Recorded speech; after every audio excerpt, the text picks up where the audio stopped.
The United Student Government held its first in a series of groundbreaking events last Monday in an attempt to bring student concerns and ideas to the forefront of discussions with the administration. The first Centerstage event centered on free speech and expression on campus, and USG President Nevin Kulangara said open, candid discussion was the event's main objective.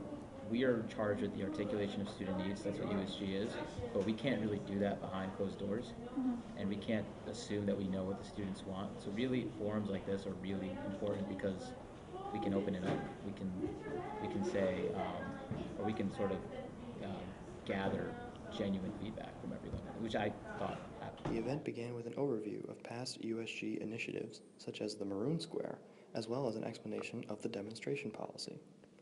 While not large in number, center stage attendees did come from a variety of backgrounds.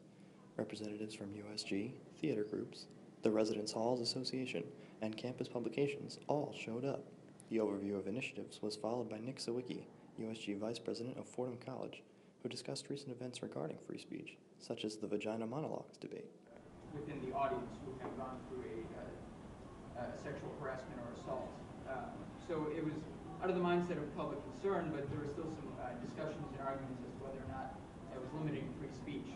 The event then turned into a more open discussion, allowing students to raise free speech issues they faced. 2.5 business days. And I mean, if you start this on a Wednesday, that means next Monday. A.J. Golio, the president of Fordham Experimental Theater, was one of the more vocal students at the discussion, voicing problems he and other performing groups often run into getting their shows approved. People in the other theater groups, I can say that, yeah, these are difficulties we all face. Yeah. Golio discussed the club's desire to put on the Rocky Horror Picture Show, only to be defeated by a slow process. We replaced it with a show called Bloody Bloody Andrew Jackson, which, I mean, now we were closer to the school year, so, I mean, it didn't have 3 months to be approved, but it still took a very, very, very long time to get the show approved. By the time Despite some disagreements, Golio did say the administration remained somewhat open to dialogue. We've sat down with Dean Nolan once already. It looks like we're going to sit down with her again. They've been like lukewarmly receptive to working on these issues.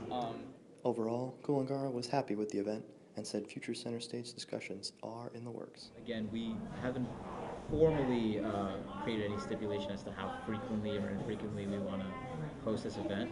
We are going to have the next one on sustainability, and that will happen during Sustainability Week, which I believe is the second week of March.